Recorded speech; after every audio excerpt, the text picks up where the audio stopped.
Targum Ruth, Ruth 1:4, the second part. I'd like to use this video to talk about a couple elements of grammar we came across.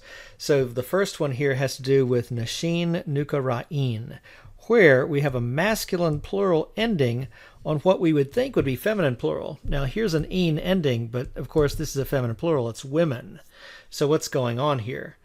Let's consider Proverbs 6:24. So in the Hebrew, we have to keep yourself, so we have the lamed prefix, second masculine singular suffix, from a woman or a wife, evil, where this is a masculine singular adjective modifying a feminine singular noun.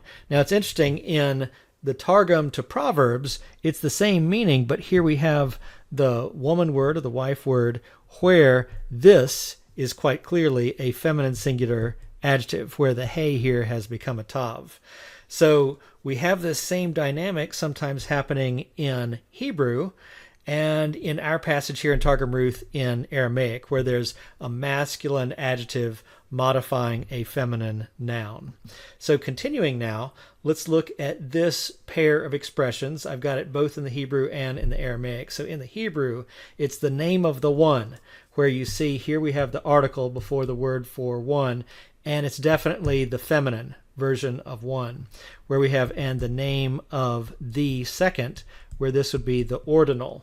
So the same kind of thing applies here, except this is the name of one, not the one. And how do I know that? Well, this is actually not the determined state ending, but this is the feminine ending, because this one would be Orpah.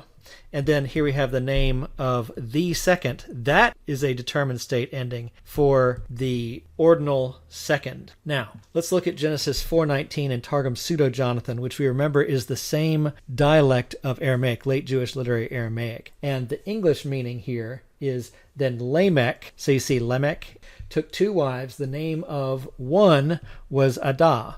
So you see here we have the one, where that's a feminine singular. And name of the second. So there's that determined state ending, Zillah. So it seems like this is somewhat of a formula that the author of the book of Ruth could draw upon, where it's the name of one, not the one, in Aramaic, and then the name of the second. So even though it's strange that there's a mismatch here between the designation for Orpah and the designation for Ruth as far as the grammar goes, it does appear to be a set expression in late Jewish literary Aramaic.